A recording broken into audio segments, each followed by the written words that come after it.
Friends, आज मैं आपको बताऊंगा कि कैसे आप मंथली 10,000 रुपए की फिक्स्ड इनकम जनरेट कर सकते हो, वो भी इन 7 एसेट्स को यूज करके। साथ ही साथ आपको कितना इन्वेस्टमेंट लगेगा, कितनी मेहनत लगेगी इन 7 एसेट्स को क्रिएट करने में, सब कुछ मैं आपको सिंपल शब्दों में एक एक करके एक्सप्लेन करूंगा।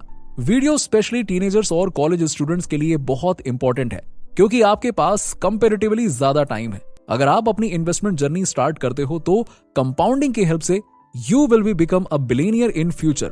आपने famous book Rich Dad Poor Dad के बारे में तो जरूर सुना होगा। इसमें ऑथर रॉबर्ट कियोसाकी कहते हैं कि उनके 2 डैड थे। एक रिच डैड के अमीर रहने के पीछे और पुअर डैड के गरीब रहने के पीछे एक मेजर रीजन था।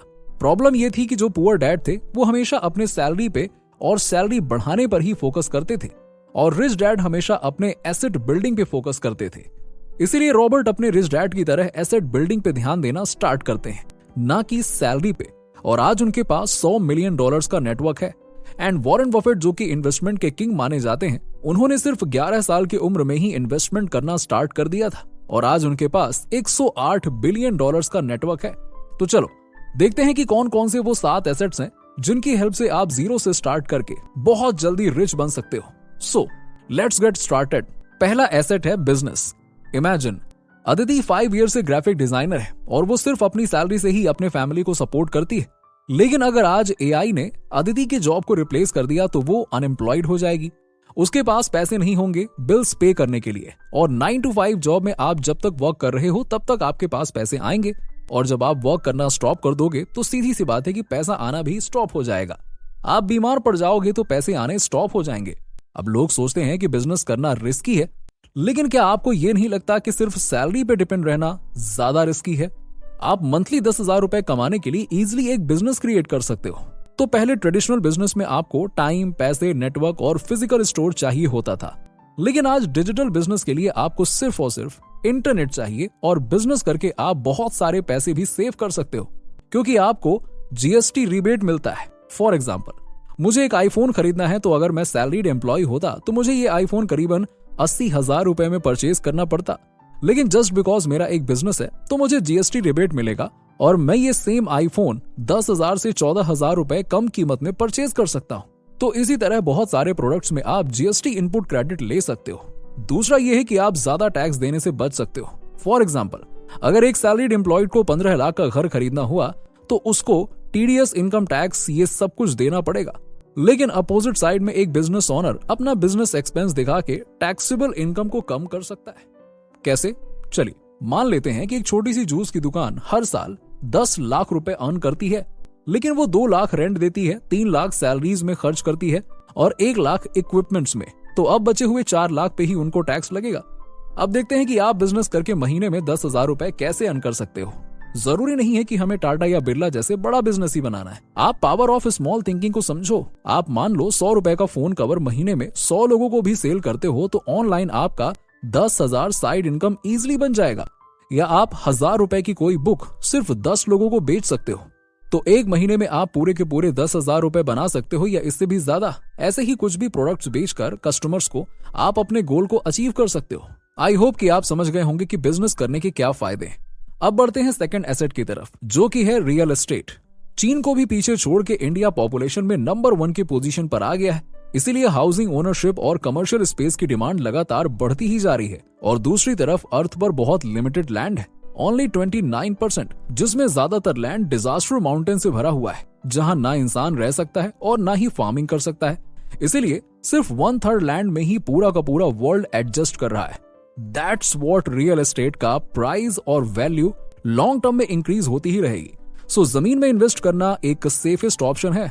डोनाल्ड ट्रंप, गौतम अडानी ऐसे बहुत से बिलियनियर हैं जो रियल एस्टेट के बिजनेस से अमीर बने। इनफैक्ट अभी गवर्नमेंट की तरफ से लो इंटरेस्ट रेट्स और हाउसिंग स्कीम्स की वजह से कंपटीशन और भी बढ़ गया है। ऐसा नहीं है कि अगर आप 20 लाख रुपए का घर परचेज करना चाहते हो तो आपके बैंक में 20 लाख रुपए होने ही चाहिए। आपको घर खरीदते टाइम बस 20% डाउन पेमेंट करनी पड़ती है, और बाकी आप ईएमआई से पे कर सकते हो। आप ईएमआई में घर खरीद के उसे रेंट पे दे सकते हो, और मंथली रेंट से ईएमआई चुकाने के बाद भी घर तो आप ही का हो जाएगा, और बस उसके बाद मंथली रेंट भी आपको मिलेगा। और अगर आपको ऑप्शन मिले रेजिडेंशियल और कमर्शियल चूज करने का तो कमर्शियल चूज कीजिएगा, क्योंकि कमर्शियल में बहुत ही ज्यादा प्रॉफिट मिलता है। वो कैसे? चलिए जरा ये भी समझ लेते हैं। रियल एस्टेट से पैसे आपको दो सिचुएशन में मिलते हैं।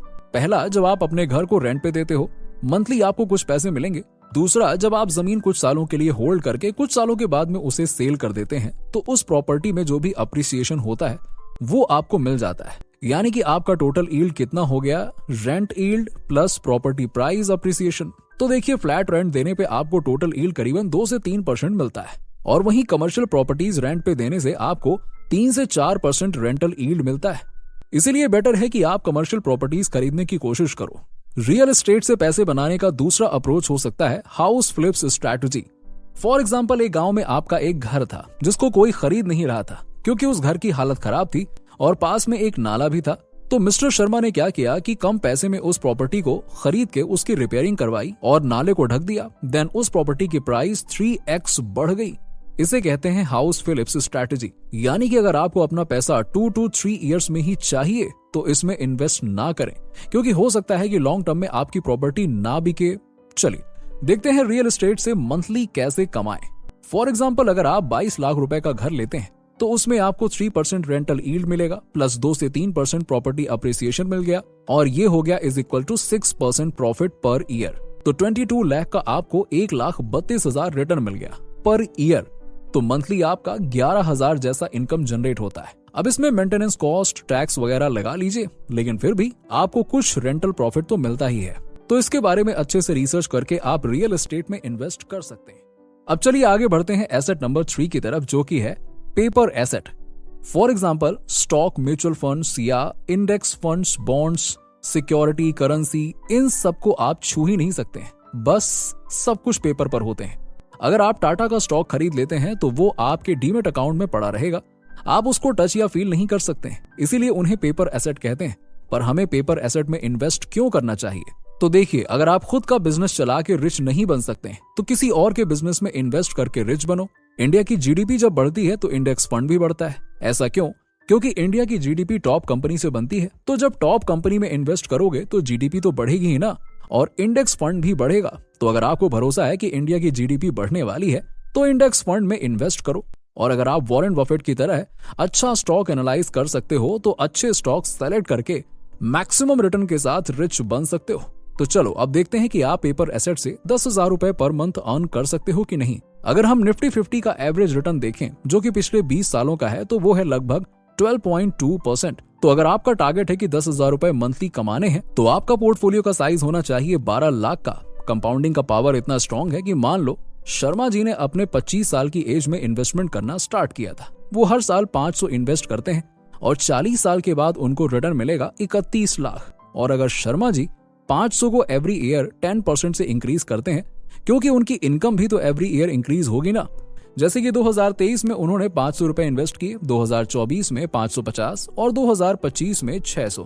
तो ऐसे करके 40 साल के बाद उनको रिटर्न मिलेगा 61 लाख, और ये नंबर करोड़ में भी बदल सकता है। तो यही है अर्ली एज में इन्वेस्टमेंट करने के बेनिफिट्स। लेकिन इसका एक कॉज भी है, वैरायटी।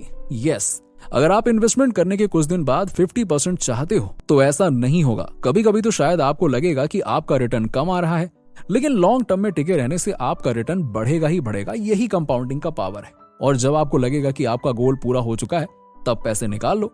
वॉरेन बफेट जी ने अपने लाइफ में कई बार रिसेशन देखा, लेकिन उन्होंने कभी इंटरेस्ट भी विड्रॉ नहीं किया, इसीलिए आज वो इतने रिच बन पाए। तो दोस्तों, ये थे 3 एसेट्स जिससे आप मंथली 10,000 रुपए अर्न कर सकते हो। अगर आपको ये वीडियो पसंद आई हो तो वीडियो को लाइक करें, शेयर करें, और साथ ही इसका नेक्स्ट पार्ट जल्दी हमारे YouTube चैनल पर अपलोड होगा, जिसमें हम और भी एसेट्स के बारे में डिस्कस करेंगे, जिससे आप मंथली 10,000 रुपए तक तो आसानी से कमा सकते हैं।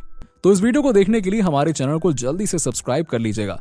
चलिए मिलते हैं आपसे नेक्स्ट वीडियो में, तब तक के लिए बाय बाय, टेक केयर।